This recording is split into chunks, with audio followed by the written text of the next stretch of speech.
Ladies and gentlemen, good day and welcome to the Apex Frozen Foods Limited Q2 and H1 FY26 earnings conference call. As a reminder, all participant lines will remain in the listen-only mode, and there will be an opportunity for you to ask questions after the presentation concludes. Should you need assistance during the conference call, please signal the operator by pressing star, then zero on your touch-tone telephone. Please note that this conference is being recorded. I will now hand the conference over to Mr. Suyash Samant from Stellar IR Advisors for opening remarks. Thank you, and over to you, Suyash. Thank you. Good morning, everyone, and thank you for joining us today. We have with us the senior management team of Apex Frozen Foods Limited, Mr. Chaudhary Karuturi, Managing Director and Chief Financial Officer, and Mr. Durga Prasad, Senior Manager Accounts, who will represent Apex Frozen Foods Limited on the call. The management will be sharing the key operating and financial highlights for the quarter and half year ended 30th September 2025, followed by a question and answer session. Please note that this call may contain some of the forward-looking statements which are completely based upon the company's beliefs, opinions, and expectations as of today. These statements are not a guarantee of the company's future performance and involve unforeseen risks and uncertainties. The company also undertakes no obligation to update any forward-looking statements to reflect developments that occur after a statement is made. I now hand over the conference to Mr. Chaudhary Karuturi. Thank you, and over to you, sir. Thank you, Suraj. Good morning, everyone, and thank you for joining us on this investor call for Q2 FY26. We have uploaded the investor presentation on the website of the stock exchanges, and we do hope that you had a chance to go through it. To begin with, we would like to reiterate our diversification strategy that we have been pursuing over the past few years. In FY22, for example, our non-US export business accounted for roughly around 24%, and this has now expanded to nearly 50% in the first half of FY26. We aim to keep diversifying our client base across geographies to mitigate the risk of dependence on any one single region. That said, the US continues to remain an important market both for India as a whole and for our company also. Now, coming to the financial performance in Q2 of FY26, the net revenue rose by 19% year on year to 238 crore rupees, driven mainly by higher realizations at rupees 870 per kilo, marking a 25% increase year on year. The higher realization was mainly on account of firm global shrimp prices, along with favorable exchange rate movements.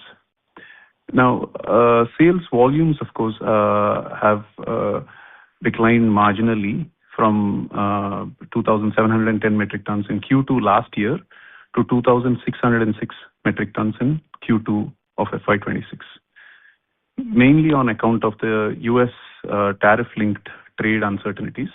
While sales to the US declined in Q2 FY26, the European Union market, excluding the United Kingdom, continued the growth momentum with year-on-year sales growth of 18% and quarter-on-quarter sales growth of 21% in Q2 of FY26.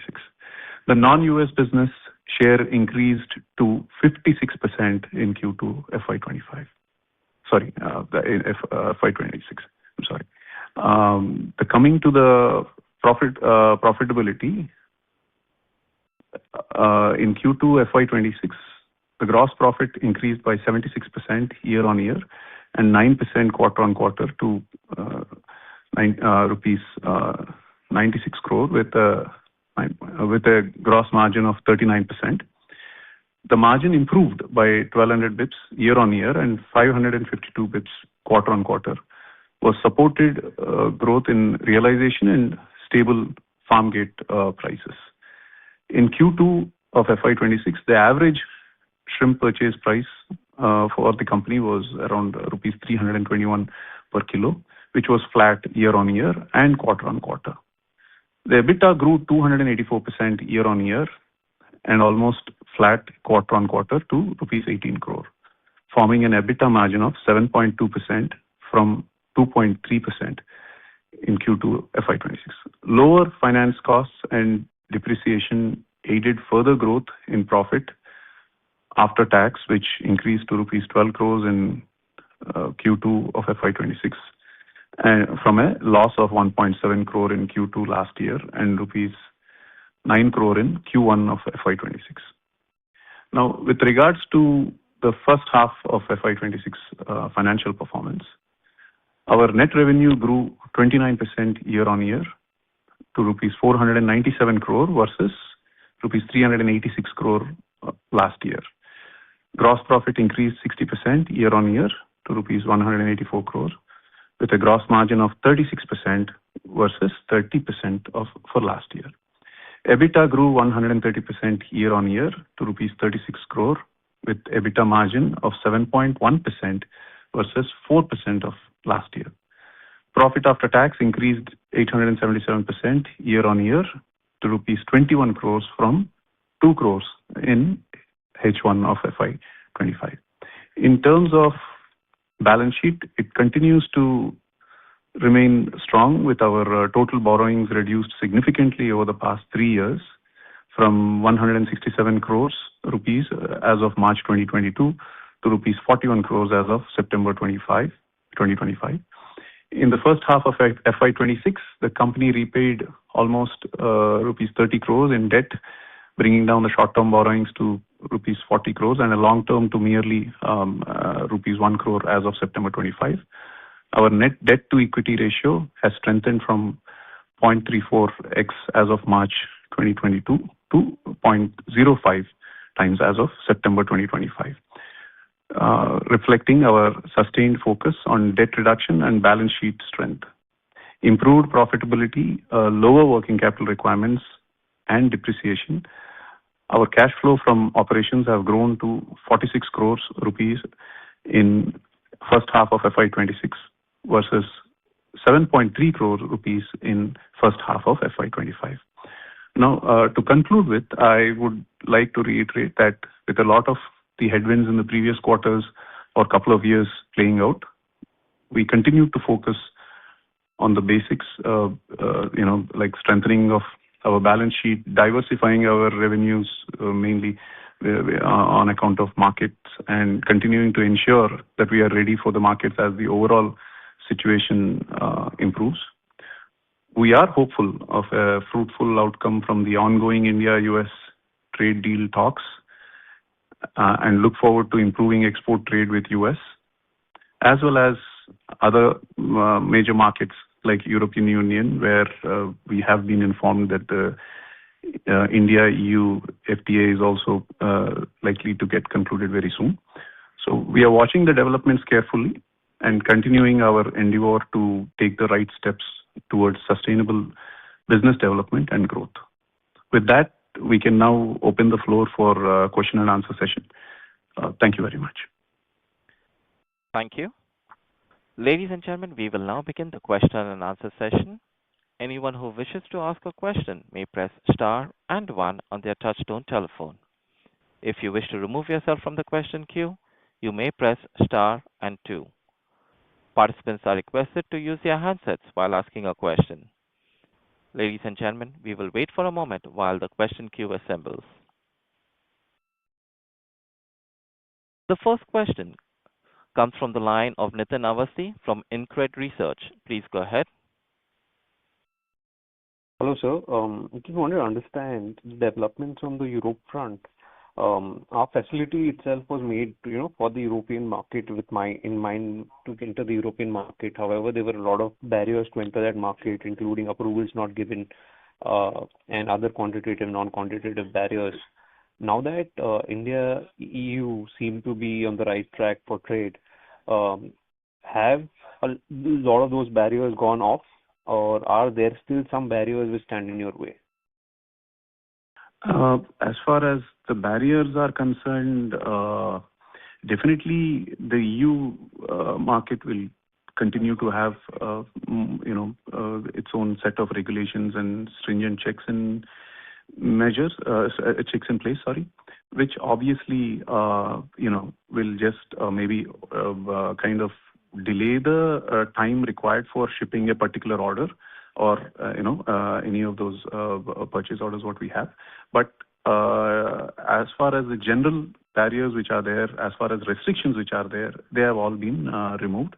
And like you mentioned, our new facility, which has been also, conceived, made, which was created 5 years ago, was supposed to be significantly utilized for this market. But because of that major issue, which got resolved a few months ago, especially during the Q2, and now we are also taking up additional orders for ready-to-eat also from that market.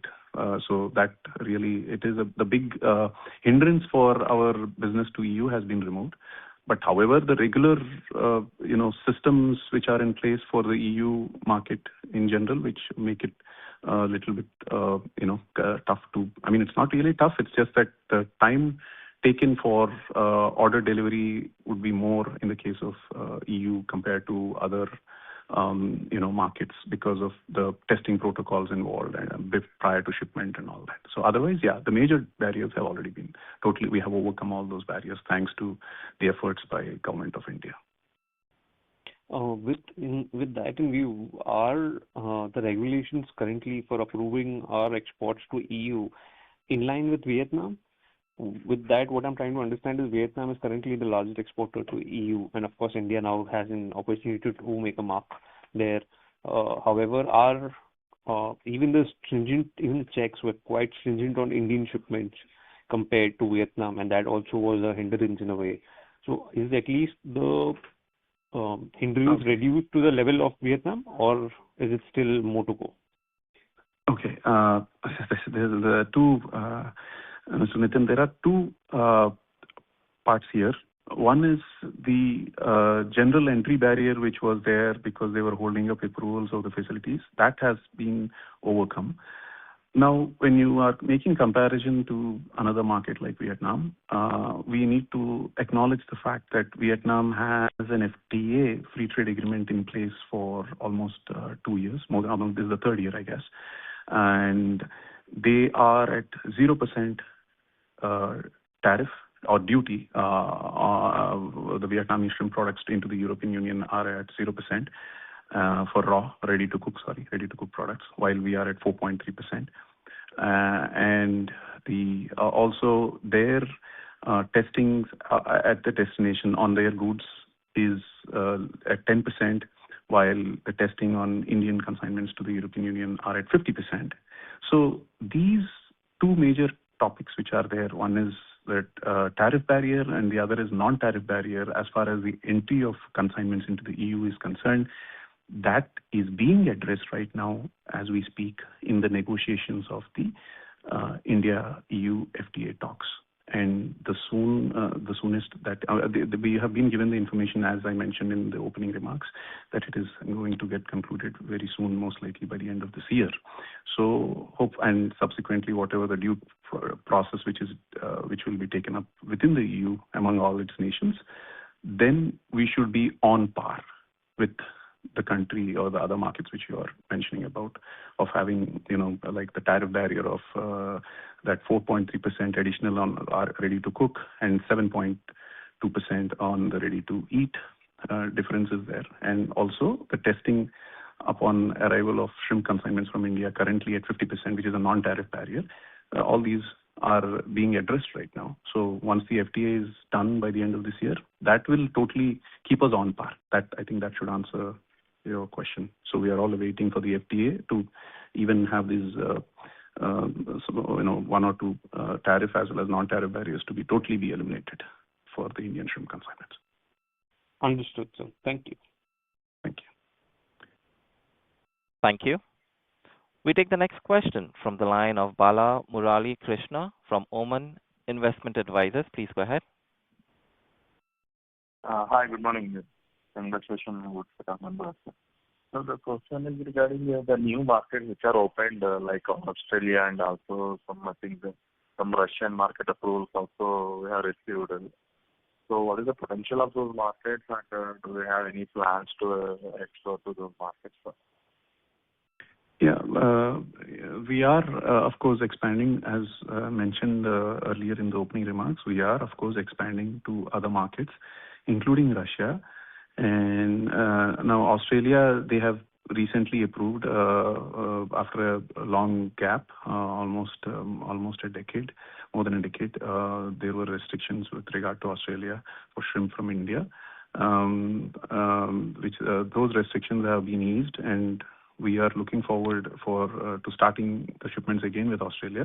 In the case of Russia, also they have we have already are in the process of getting the approvals done, as they are doing it in phases. Russia also, there were similar issues like EU, but in the present scenario, we do have the word even from the Honorable Prime Minister of the country, Mr. Narendra Modi, also, that it's being taken up soon, and he's going to have an interaction even with the the president and the government later. So that they are going to clear up the proposals for all the pending approvals for all the shrimp processing factories. So we are, of course, looking forward for doing, increasing our sales to other markets, as that answers. We have already started doing for Canada. We are increasing that Canadian business. And now Russian approval, we are awaiting. We have already met few customers, and we look forward for, exploiting the potential which is there in that market, because we already produce those products which the Russian market currently imports for other markets already, for US and Europe. So it's very easy for us to do, just to get the regulatory approval, which is being done right now, as the negotiations or discussions between the Indian government and the Russian government are happening at a very high level. That too, I can only comment to that point with regard to Russia. So yes, we are definitely looking ahead, and I think we should be able to start, if not in the Q3, but at least Q4, we should be able to start for Russia and Australia for sure, to answer your question on that. So how bigger these markets are, like, so maybe we can have a 5% share or 10% share if we are at full swing? The potential for Australia itself is quite significant. In fact, the company was doing a good chunk of business, good part of business in the past. This was, even before the company became private. So let us say before 2012, around 2012, 13. Before that time, we used to do quite a lot of business with Australia, and there is a lot of potential in Australia. So we can definitely, at least to start with, we can easily take it up in the first year, 5, and grow it to almost 10% of the overall business, or on percentile basis, as far as Australia is concerned. In Russia, there is a good potential, and both the markets which you have mentioned, because of various restrictions or these hurdles which we were having, our market share has been taken over by countries like Vietnam or even Ecuador to a certain extent, and Indonesia. And with these hurdles being or hindrances being removed or eliminated in the due course of time in the future, we are very confident that we will be able to gain back our business, our market into both those markets. In Australia, Russia, it will be a first time for us, but Australia, there was a pause of business with them for more than a decade since they stopped Indian consignments. But it's a very good market, both of them. Australia, definitely, it's much bigger. Russia, of course, even though this is the first time, we did make studies, and we do have an understanding of the market potential there. Yeah. So both of them are very important, will be important markets going forward. To be keeping it, let us say, on par with UK and even higher than UK, it will be almost as far as Canada is concerned. Australia and Canada are pretty much kind of similar markets. Yes, please. Okay. And And then farm gate prices, how's the trend now as of now? Because earlier there is a drop because of tariffs. So is there any improvement in the farm gate prices? They have been stable. The farm gate prices have been quite stable for the past 3 to 4 months, almost since April. Almost it's been very stable. In between, of course, there will be here and there a little bit of spikes, which would be there during some gaps in supply. But the primary producers are also quite comfortable at these levels, and they have been the prices have been very stable actually. And in fact, since we do a very small part of the seed business on the hatchery front, we also have seen a lot of interest in the seed booking, and they are taking the shrimp seed, and definitely farmers also have been going for stockings. It's just that they are changing their strategy of the sizes which they used to produce. Earlier, they used to produce mainly the smaller sizes, very small sizes, and which mostly used to cater to, let us say, China, for example, the Chinese market. But now they are looking at more of a medium size target as their first harvest, and that's more of an individual plan of respective farmers or the primary producers. But overall, the confidence at the farm level is good, minus any chaos or any issue which would be created if any climatic issues are there. Like, for example, there was some cyclone effect last month, and some of the farms may get affected. But overall, everybody are in they are currently, the sentiment is good as far as the farmers are concerned. Okay, sir. Lastly, on the raw material cost, because this quarter we have a reduction in raw material, but that is not reflecting in EBITDA, because the other expenses are also increased quarter on quarter by 10%, almost 100% by year on year. So what is the reason for this spike in other expenses? The raw material advantage, price advantage can be translated to margin? No, see, the raw material price, of course, was in fact lesser for the current quarter. It was 321 rupees on average. Again, that I mean, of course, definitely it is little bit higher. If we look at on a half yearly basis, this year it is higher by 10 rupees compared to last year. One of the major reason why this year the farmers mood is also in a much better way compared to last year is, of course, the prices have been very stable and not going low and kind of affecting them as far as the raw material prices are concerned. Now, your question related to the other expenses, I'm sorry. One of the most important point with regard to the other expenses, which you also need to understand, is that our tariffs have increased. The tariff which you are aware, which is being paid in the case of US market, the 50% tariff, that obviously gets factored. I mean, that will be part of the other expenses. One of the reason why the other expenses jump is there. So that is not. By the way, the same tariff is also being compensated by the customers, which I think we have already informed to you during Q1 also. Quarter one also. So the other expenses increase is mainly in relation to the tariffs especially. Otherwise, most of our costs have actually come down comparatively compared to the previous quarter, last quarter. And it's the overall gross profit as well as the EBITDA margin also, if we look at it, it definitely has improved compared to the previous quarter, or even on quarter on quarter basis. If you see even of last year on year basis also, it definitely has improved, not just the gross profit, but even gross margin, but also the EBITDA margin.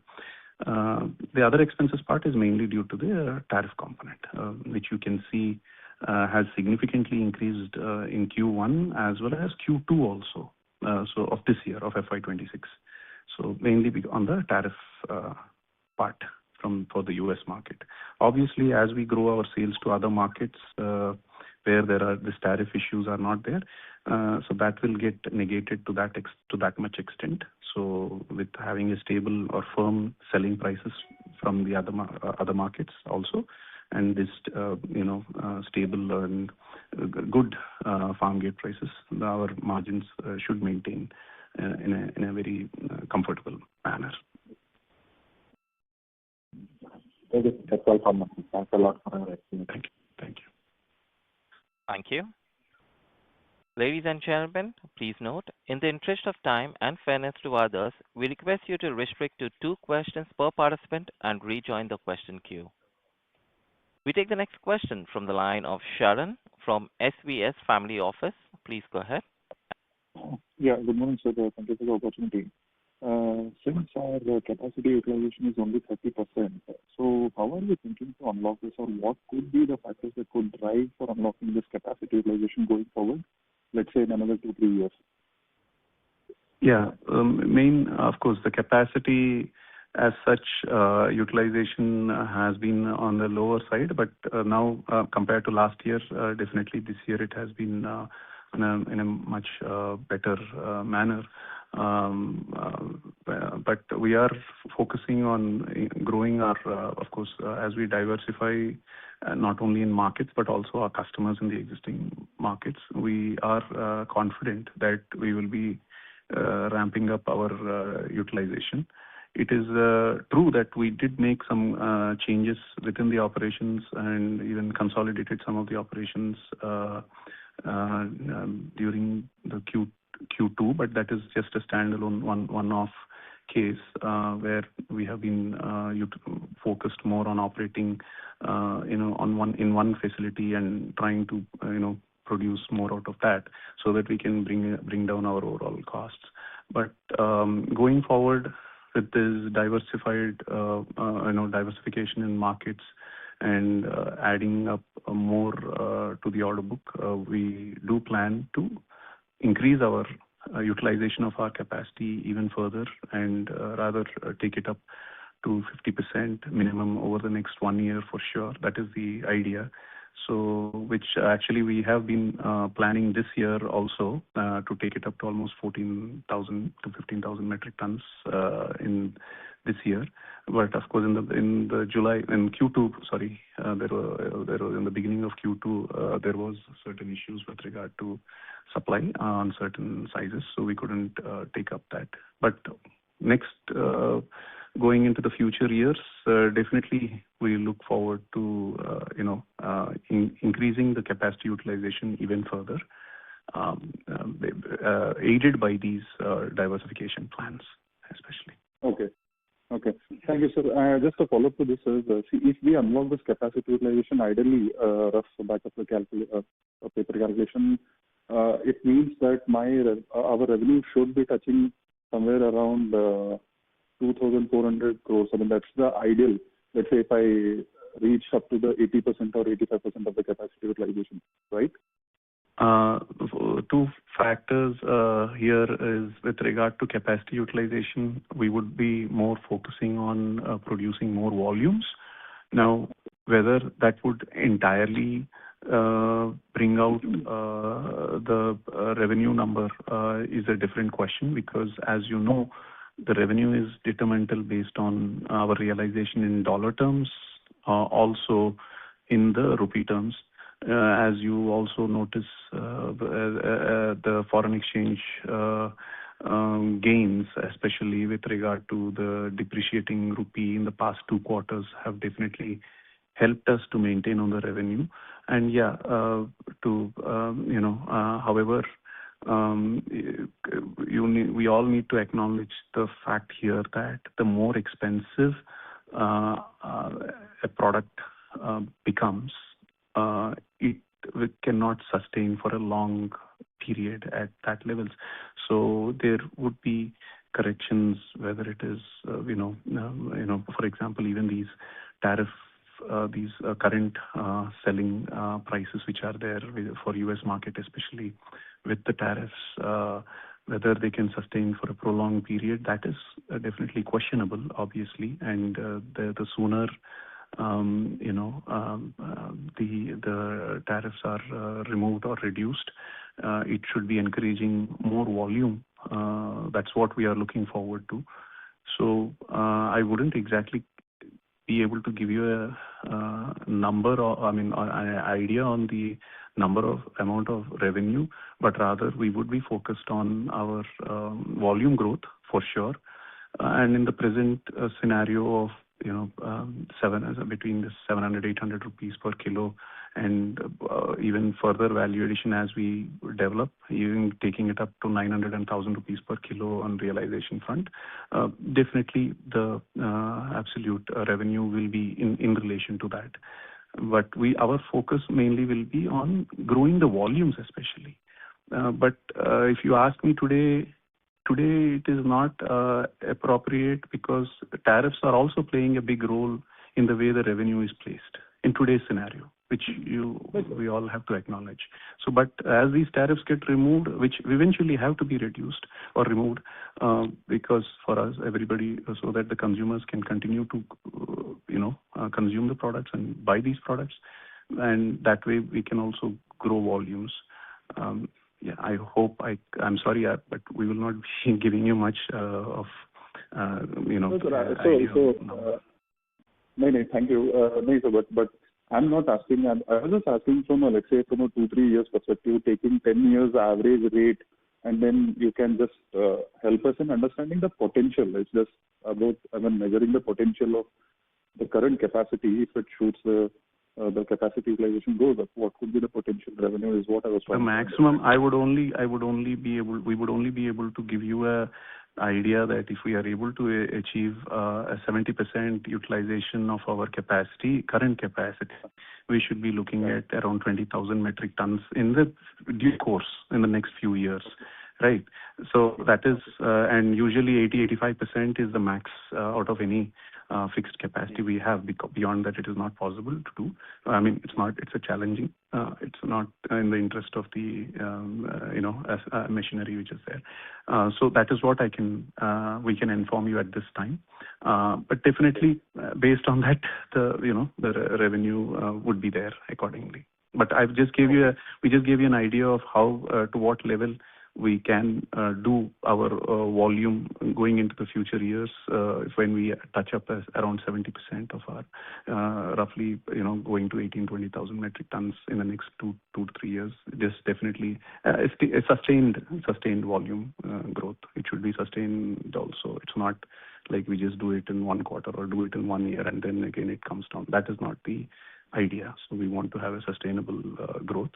In fact, we have had issues over the last year, especially, which we want to come out of such scenarios. Now with this diversification plans, definitely it is going to help. Okay. Just the last question from my end. So if this, let's say, the capacity utilization keeps on going up and reaches to the levels whatever you are mentioning in 2-3 years, ideally, the current margins, whatever I'm seeing, should also be incremental. It will be incremental, right? What is the steady state margins you will be getting in this business is what I want to know. See, in the present, okay, with regard to the margins, especially if we look at it, we were doing earlier, we used to do an EBITDA level of 10% plus. It was always double digit, but then after in the past 1 to 2 years, definitely our margins have contracted for various reasons. Also for certain provisions which were made, especially in the past 2 years for some legacy related issues, whatever. We definitely, with growth in the value terms, obviously, 10 to 12% margin is doable. For sure, on an EBITDA level, as long as the realization also continues to grow. That is, and we cannot expect higher realizations on commodity level products or the baseline products where the volume growth would be there in a good way.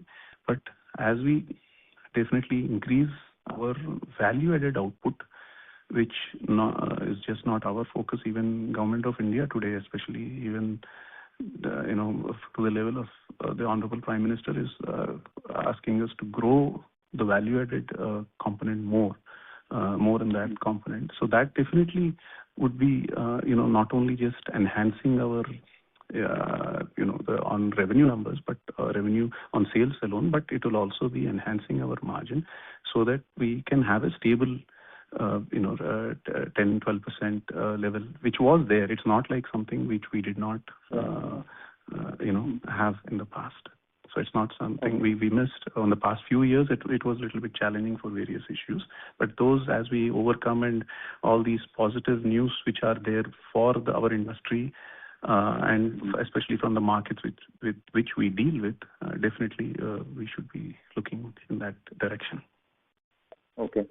I think, sir, I mean, everything is in the place. It's just that we have to wait for the, the revenue to come. Let's just see, and all the best, sir. Thank you for the opportunity. Yeah. Thank you.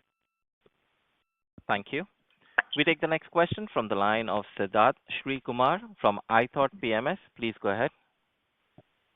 Hi, sir. So my question is, like in H2 to FY26, the realization increased by 22% compared to H1 FY25, right?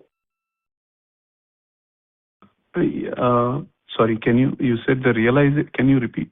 I'm sorry. So the H1 FY26 realization is higher by 22% compared to the last half year of FY25, right?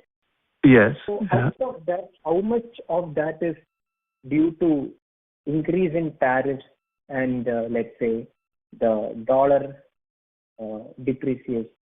Sorry, the rupee depreciation. Okay.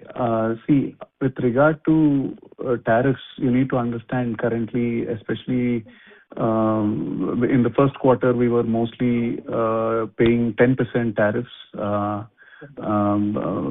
during the first quarter, but during the second quarter, actually, I think pretty much from the middle of almost from the beginning of second quarter, even though the tariffs were announced at 50% from August onwards, that definitely affected some of our shipments in July also. And obviously, it's a blend in the first half of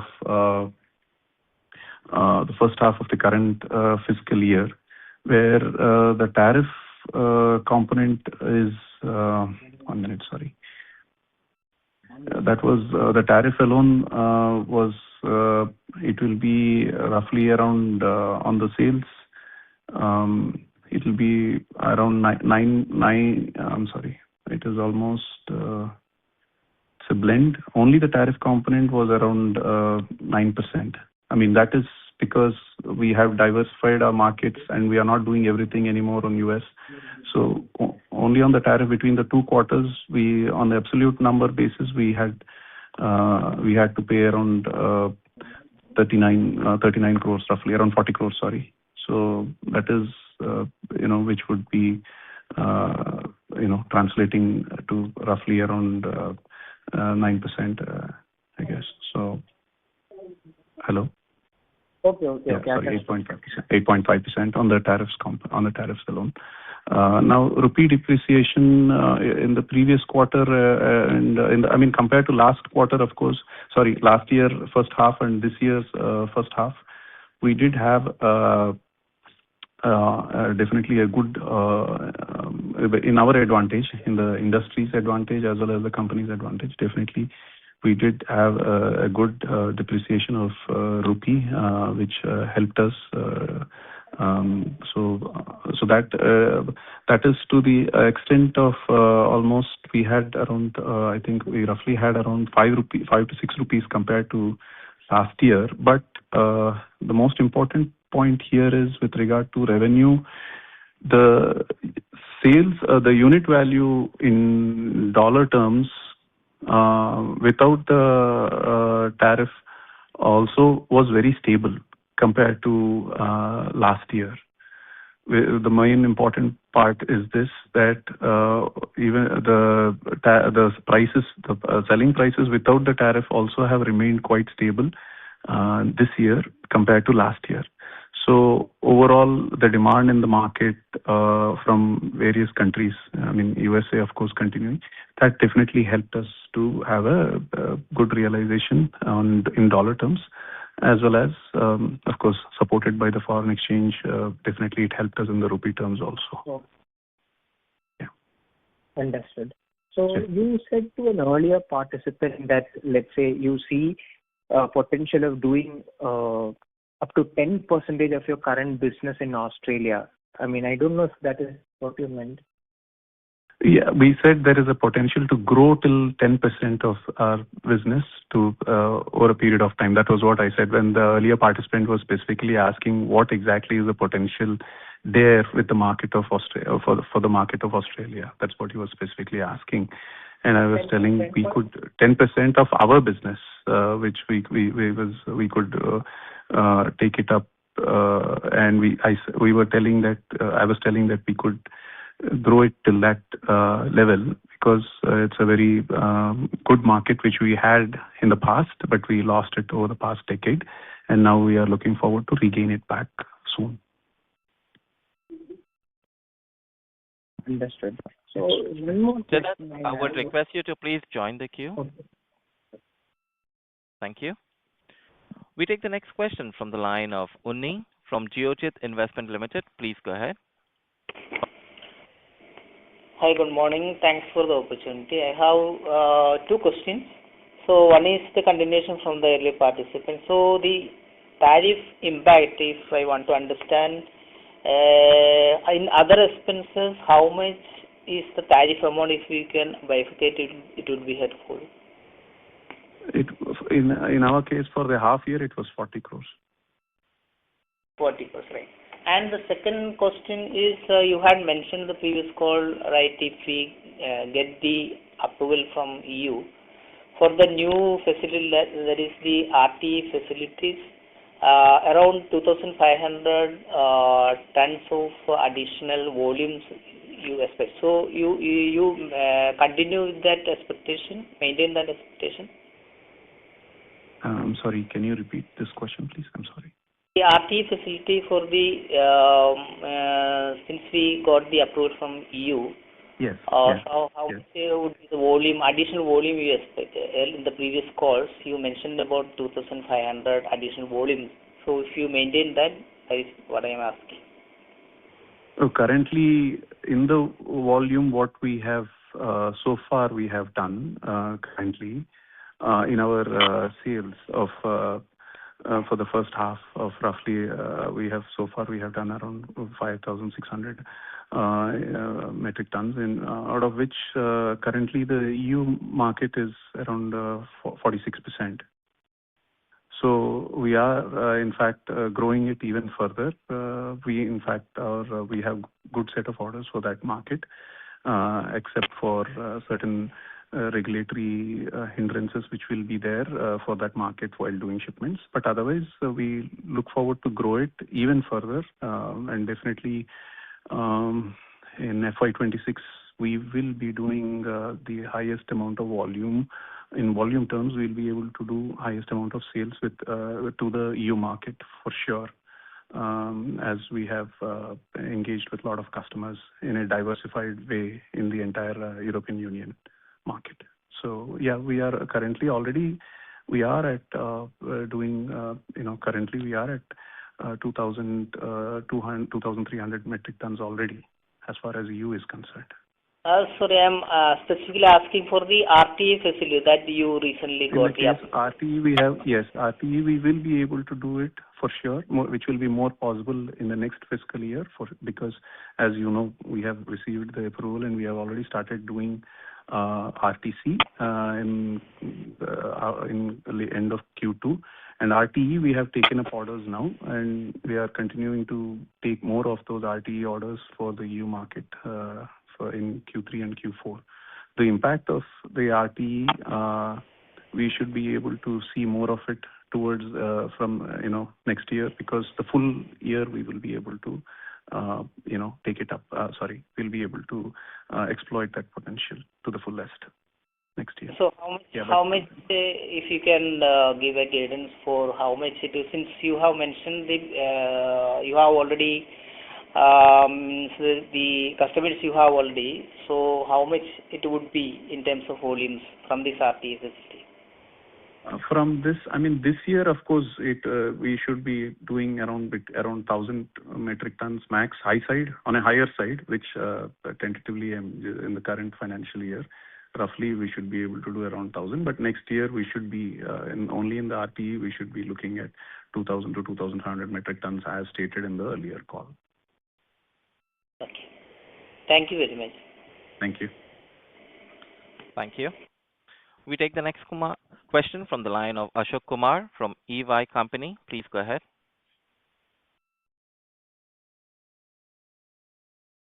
Hello, am I audible? Yes, Ashok, please go ahead. Yeah. So first of all, congratulations on the good set of numbers. So I have one question, which is a follow-up to the previous conference call. So where you have mentioned that after getting the EU approval for the new capacity, you mentioned that there is some new local approvals which are pending. So are they gone through? Done. They've got the new. They are done. Yeah, they were done. They were done. We already started. Yeah. So I think we have been answering that. We have already started doing, and in fact, with regard to the RTC consignments, we have already started. RTE, we are producing them currently, and we'll be shipping them as and when the required requisite testing is done, which is mandated as per the EU prior to shipment. So that we'll be doing those also. We are already doing from the new facility for the EU market. Okay, so that means the exports also already started.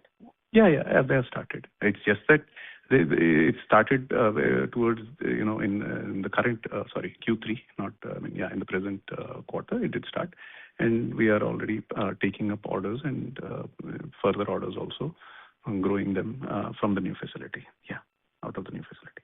Yeah, good to know that. So I have just one more question.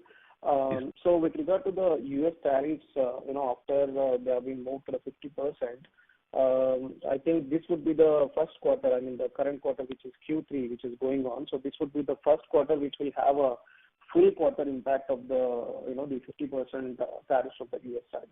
So how do you see the current quarter shaping up by considering the diversification we have in place? Because why I'm being I know that this is a pure short-term call, but these kind of situations will give us the clarity on the resilience we got into our business after the diversification. So that's the reason I'm curious to know how this quarter is going to shape up.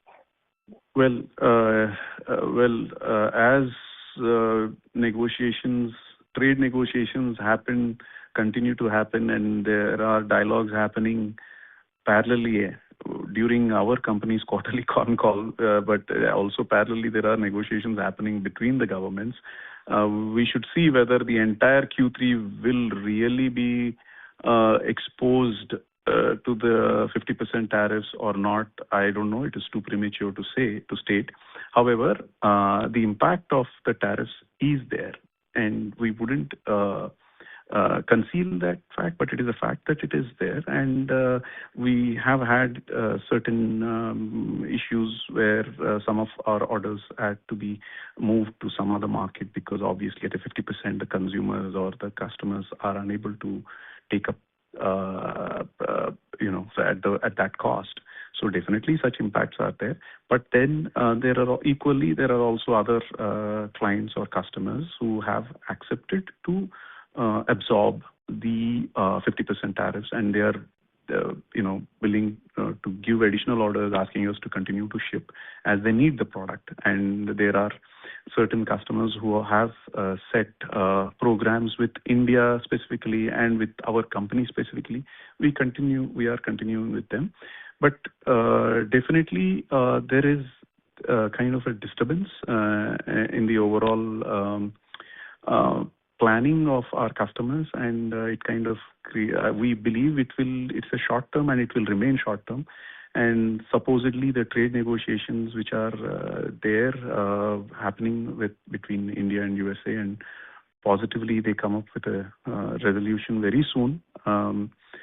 Again, which has been also been emphasized by the Honorable Prime Minister also to our sector also. So we feel that very soon it should get resolved, and positively the 50% tariff doesn't impact the entire quarter of current fiscal year. To answer your question, that's what we can keep our fingers crossed with regard to that. But definitely there is an impact. It's a kind of a disturbance because it is becoming a challenging issue for our customers also to work with us as such, because this is definitely an added cost and they are unable to push the products at the same ease like they would do in a normal case. I mean, if it was not 50% hypothetically, or even if it was 25%, if the additional 25% was not there and it was only 25%, there would not have been any change most likely. In fact, that's what our customers have been informing us, that we would have been doing everything normally. We don't need to diversify to other producing nations, or we don't need to cancel some of the orders. That's what they stated to us. So so definitely, I would say the additional 25% definitely has been causing trouble. The penal 25%, whatever we want to call it as. Yeah. So that impact is there. Thanks for the detailed answer. Actually, my intention also the same to know about it, because thanks to the diversification and the resilience which we got into our business, hopefully this will be a short-term scenario, and then let's hope for the best for the coming quarters. Yes, thank you. Thank you. Yeah, thank you. Thank you very much. Thank you. We take the next question from the line of Siddharth Srikumar from iThought PMS. Please go ahead. So, in the first half, you have done almost 46 crores of cash flow from operations, right? Yes. And the last year, FY25, you did almost 50 crores. So how do you plan to, do you have any plans to, make the existing ready-to-cook facilities more into value added with the cash? So far, we have been, of course, as you can see, we have been reducing our debt and keeping it very low. In fact, we are positive our subsequent quarters borrowing also will be coming down significantly as far as utilizing the positive cash flows are concerned. And also the utilization of the ready to cook, the old facility rather, which is exclusively meant for RTC. We would be, focusing on doing certain customized products for certain markets. We are entering into certain new product categories for the certain markets. Unfortunately, we will not be able to reveal the product scope or the markets, I'm sorry, on this call. We are going to utilize both our old and new facility, which is the smaller one and the bigger one for these products. And we look at, because those products are supposedly not just, which I think this answers partly to another participant's question earlier, which is also a value-enhanced product, which is not on just revenue side, but also it's going to give us better margins. So we are not just restricting the old facility. Whenever we would use it again, we are using it now. Again, last quarter we didn't use it much because we wanted to consolidate the operation during that phase. So whenever we would be using the old facility, we are also doing within the ready to cook in the RTC category itself, in the segment itself, we will be focusing on enhanced value products, so that even that it needn't be RTE to just get higher value. We have other products which we are working with our customers, which we have already finalized. We have them in our order books. We have the required equipment which is already being purchased. And even in the RTC, we are looking at growing our value even further in the RTC segment itself. Sorry? Okay, sir. Thanks. Yeah. Okay. Thank you. Thank you. We take the next question from the line of Abhishek Singh from SNS Capital. Please go ahead. Yeah, hi, sir. Good afternoon. Can you hear me? Yes, please. Yes, please. Yeah. Sir, there's a follow-up from one of the previous con calls, and I think what we understood is it takes around 45 days for us to completely process the order and get it delivered to US. So the question being, I think we might have. I need to correct you here. Did you say? I'm sorry. I need to correct you here. Did you say that it takes 45 days to deliver, or 45 days to ship? I think it is 45 days to ship. Is it? To ship, yes, correct. Oh, okay. 30 to 45 days. Yeah. To deliver, it takes almost 60 days from the time of shipment. Yes. Okay. So the question coming is that I think for the upcoming peak season, which is Q3, for the festivities, we might have already closed on the bookings by now, right? So the question being, what kind of impact are you seeing compared to last year when we did not have all these the tariff situations going on? Of course, like you rightly mentioned, most of our sales that are meant for utilization, the products meant for utilization during the holidays are already shipped. Most of the sales have already been done, either between Q2 and early part of Q3, whatever. We have already done that. And obviously, to negate the tariff-related issues, our company was focusing on diversifying to other markets. That's how we increased our business, our sales to the non-US markets in a significant manner, in a good way. That is something. That's how we are focusing on, and maybe we should have done it much earlier, but now this is something which, if not late, but we all need to acknowledge the fact that USA will continue to be the largest market for our products in the highest value possible in a normal course. That will always be. So, if you ask us whether these tariffs are impacting us, yes, which we did state earlier also to another participant. Now, if the tariffs are not at this level, they are at reduced level, or if no tariffs, definitely the scope for growing in the USA itself is much higher because the potential is quite high there. It's not like it can be replaced somewhere elsewhere. We can make efforts, even let it be even domestically here and there. But still, that is the largest market in the world with regard to shrimp consumption. I mean, the scope of the portfolio of the products is very high when we compare. Even though China may be the biggest consumer in volume terms, but the products are baseline commodity. They are not. They don't have much scope of value addition when compared to USA, example. So, we are currently that this issue is there. That's why we are focusing on other markets so that we don't entirely get affected because of this from a big hindrance from one market. Yeah, so that which I think we have been answering the same thing earlier also. That with these diversification plans and which we have already implemented and we have been quite successful. That way that's how we are trying to negate the headache or the problems, the troubles which are coming up because of the tariffs. Got it.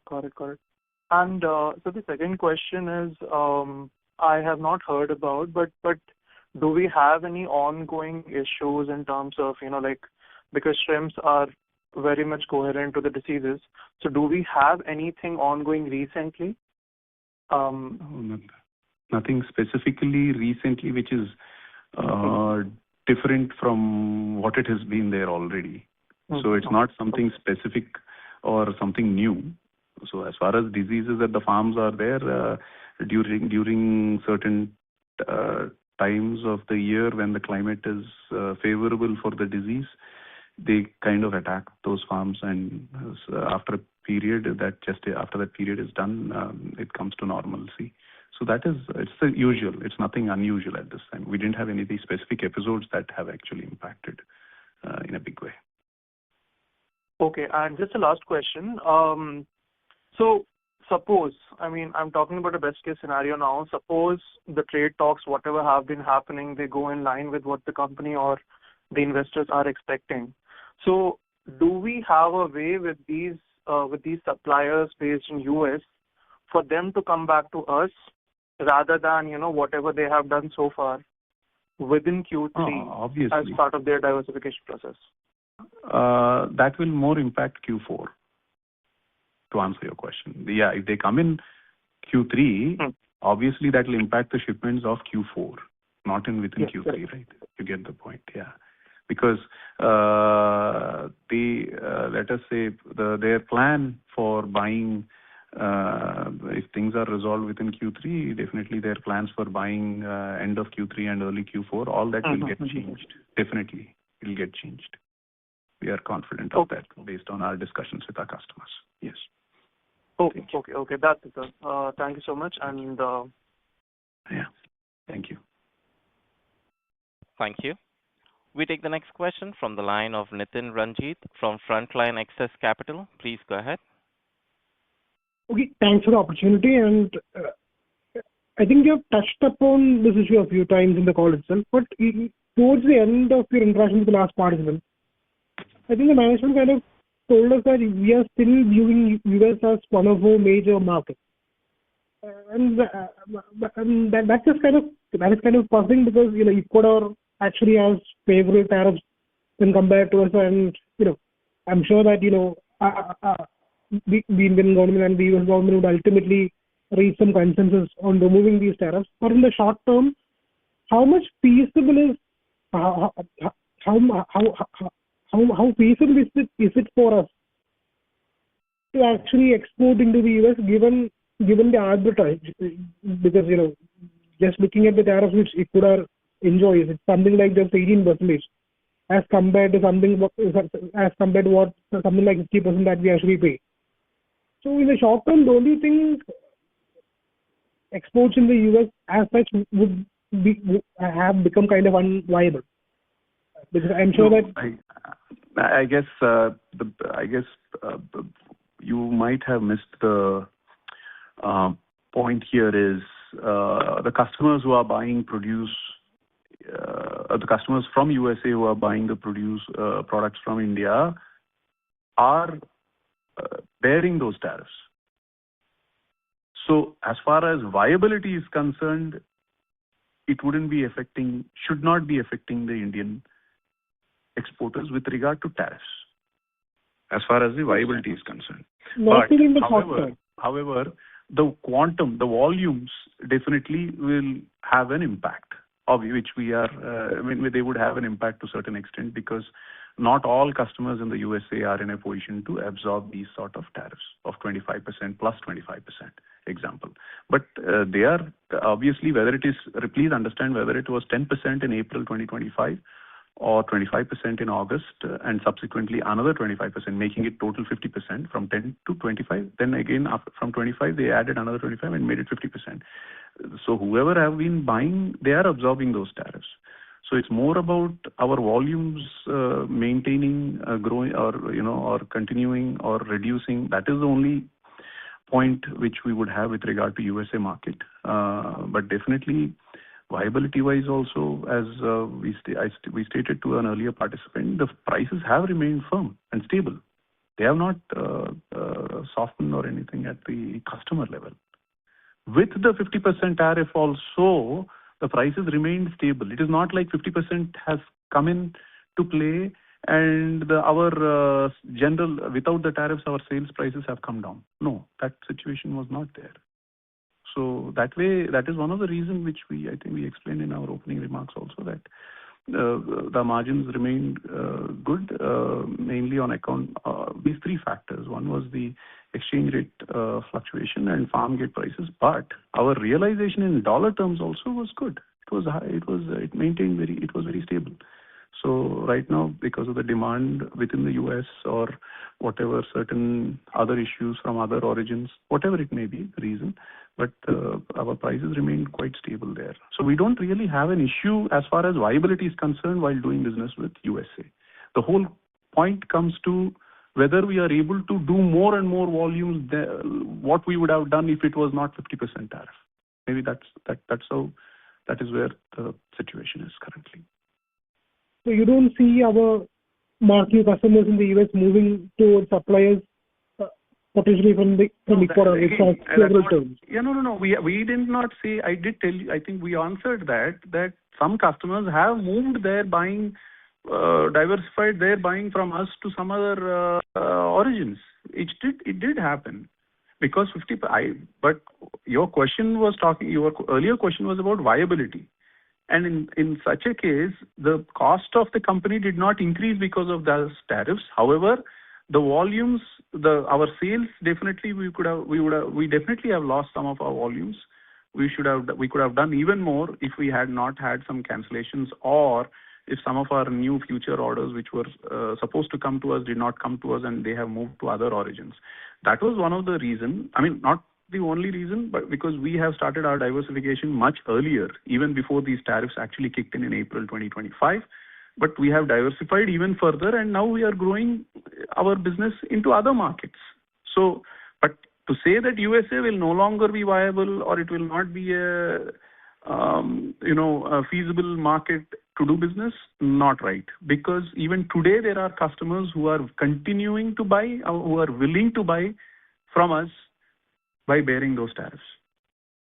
So I'm not saying the entire set of customers in the USA are willing to do that, but we do have a good chunk of customers who are some of our customers, both in the retail as well as the food service customers, are continuing to buy from us with those tariffs. Yes, they would have reduced to a certain extent, or they are buying on required basis rather than, or bringing down their inventory days, instead of, because they are also waiting eagerly if the trade deal can happen, if India can do something, or if the duties or tariffs could be reduced. They are also waiting eagerly. So, so that is there. So it's USA is not a negative market for us, for our industry in general, or our company. Got it. Yeah. And one more thing, I mean, just to add on this, so how are these contracts actually, are these like long-term arrangements that we have with some of these QSR restaurants, or should I say food chains? How does that?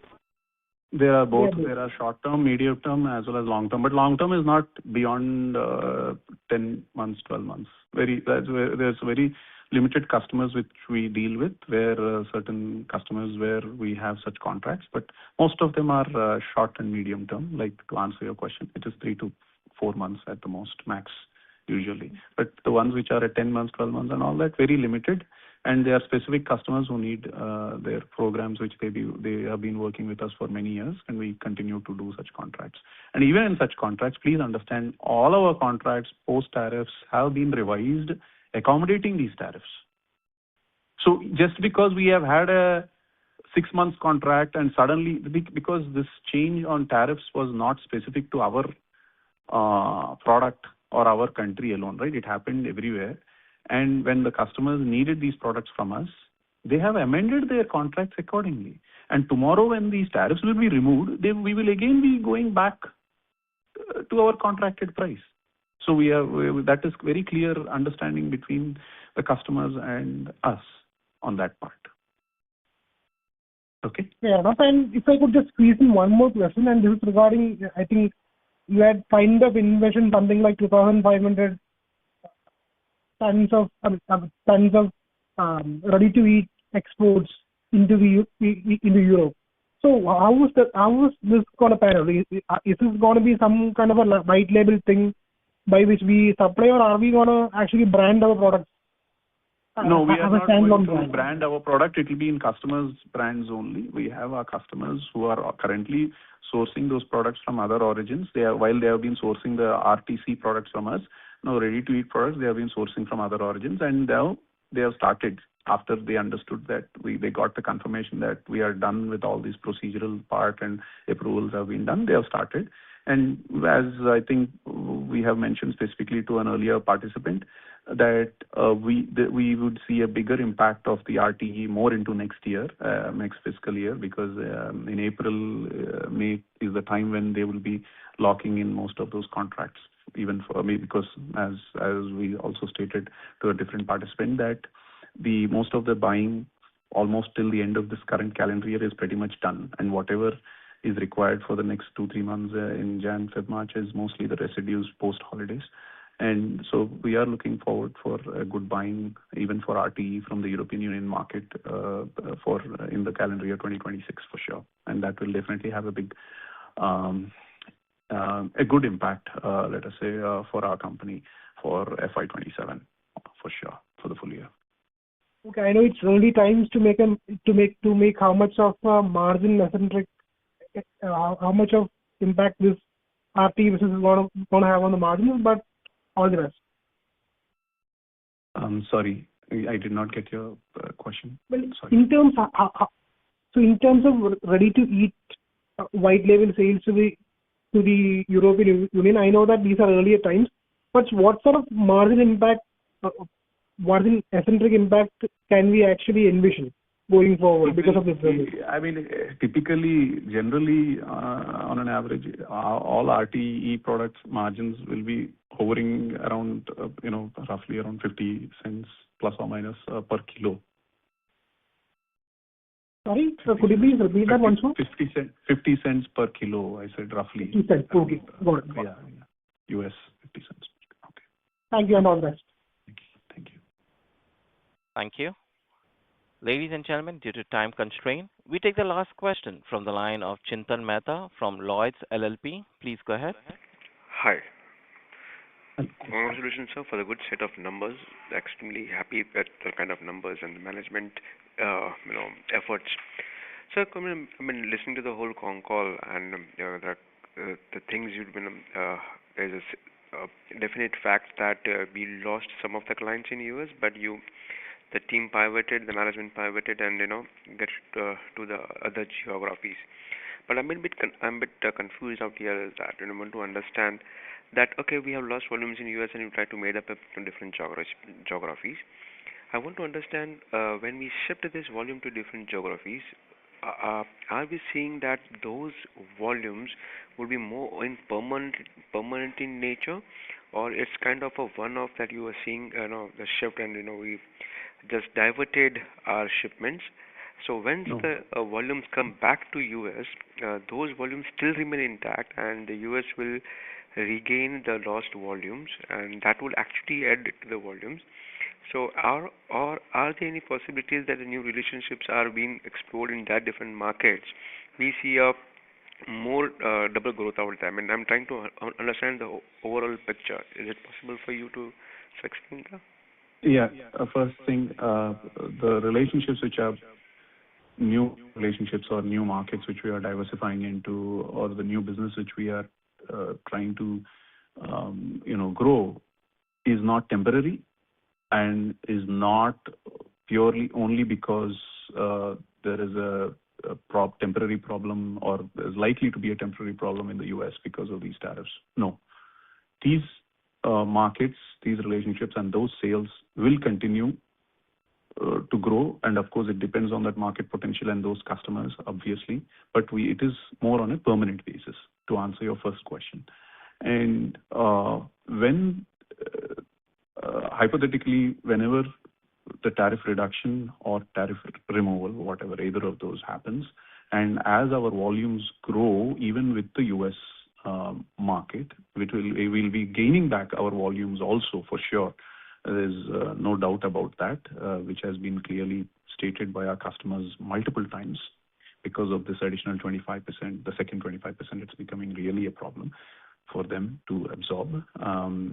Definitely, we'll be gaining back the volume.